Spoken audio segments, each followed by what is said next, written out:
This is a question that has been asked by so many of our subscribers, especially after our recent video on crowd violence. So today, we're going to take a look at what it is, why it exists, and if we should be worried about it. Hi everyone! Welcome back to our channel where history meets psychology. Let's get into it. So this question comes from one of our subscribers who asks, "Crowd psychology is real. How does it work?" This is actually a great question because it gets to the heart of something that a lot of us have noticed but can't quite put our fingers on. It's a huge part of our social experience, and yet we rarely even acknowledge it.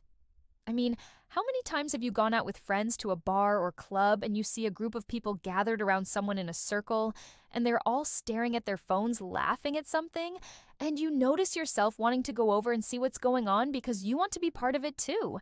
You want to know what's so funny.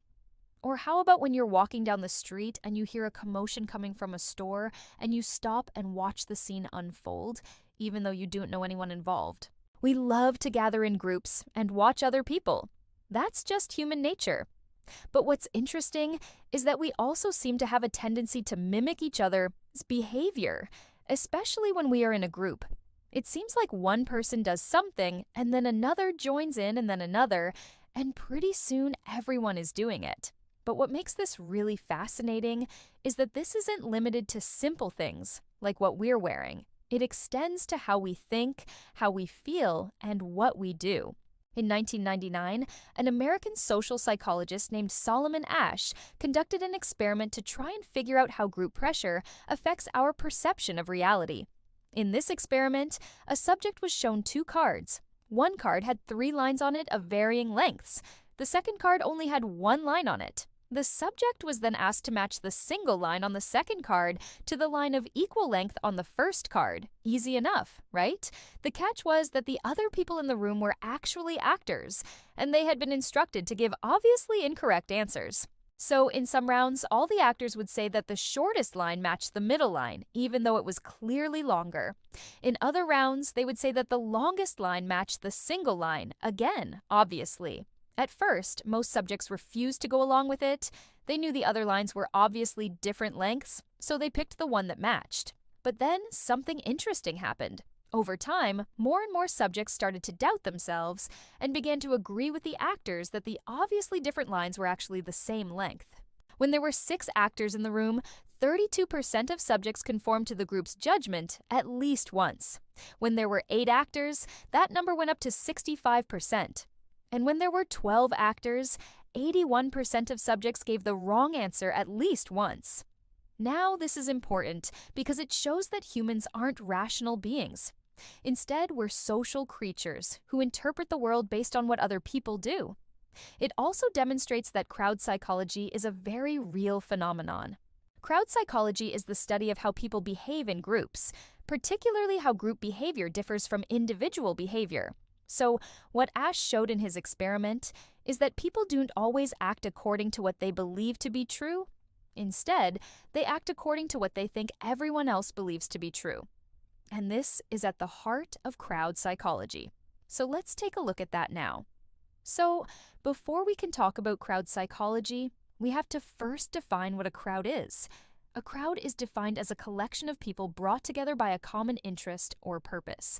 This can include anything from a small group of friends hanging out at a party to a massive horde of strangers who are protesting against their government. So, while the size of a crowd does not necessarily determine whether or not crowd psychology is at play, it does make crowd psychology more likely to happen.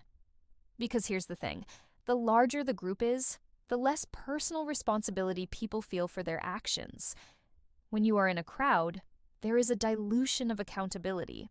After all, no one can really see you that well. There are so many faces and voices, it can be hard to keep track of them all. And as Gustave Le Bon, a 19th century French social psychologist, wrote, "The most essential and most powerful factor in a crowd is that it is an organized group of individual men who have given themselves over to a common impulse." This common impulse is what drives crowd psychology. It is the belief that the group holds as a whole. Now, this is important because the beliefs that a group holds can be either positive or negative. For example, a crowd gathered at a football game might share a belief that their team is going to win. This could lead to positive behaviors, such as cheering loudly and hugging each other when their team scores. On the other hand, a crowd gathered at a protest might share a belief that the government is corrupt. This could lead to negative behaviors, such as throwing rocks and burning buildings. Either way, the point is that the beliefs of the group, not the beliefs of the individual, dictate how crowd psychology works. So now that we understand the basics of crowd psychology, the next question is, should we be worried about it? Well, the short answer is yes and no. Crowd psychology can be a dangerous thing when it leads to groupthink and mob mentality. Groupthink occurs when the desire for harmony or conformity in a group results in an irrational or dysfunctional decision-making outcome. Mob mentality refers to the psychological state of a group of people who have become emotionally charged and are acting irrationally. Both of these can lead to dangerous behaviors, such as the Salem witch trials, the French Revolution, or, those angry mobs that stormed government buildings on January 6, 2021. However, crowd psychology can also be a positive force. It can lead to collective action towards positive goals, such as social change or environmental protection. Really, it all depends on what the group believes. So now let's take a closer look at the darker side of crowd psychology. Why do people join crowds? Well, there are a lot of different reasons. Sometimes people join crowds because they feel anonymous and therefore less accountable for their actions. Other times, people join crowds because they are excited by the energy of the group. And sometimes, people join crowds because they want to be part of something bigger than themselves. Whatever the reason, when people join crowds, they often lose sight of their individual identity and instead focus on the identity of the group. This is called deindividuation. Deindividuation is a psychological state in which people lose their sense of self-awareness and personal responsibility. This is what allows crowd psychology to take hold. When people are deindividuated, they are more likely to engage in impulsive and sometimes destructive behavior. This is because when people are deindividuated, they don't feel like they have to worry about what other people think of them. They don't feel like they have to maintain a positive self-image. They don't have to be polite or respectful. They can just do whatever they want. In a study published in the Journal of Personality and Social Psychology in 2000, researchers found that deindividuation increased aggression in a group setting. They did this by having subjects play a computer game against other subjects. Some subjects played under their real name, and others played anonymously. The researchers found that subjects who played anonymously were more likely to cheat and be aggressive towards their opponents. Deindividuation can also lead to risky behavior. In a study published in Human Relations in 1999, researchers found that subjects were more likely to take risks when they were in a group and deindividuated than when they were alone and individuated. They did this by having subjects complete a questionnaire that measured their willingness to take risks.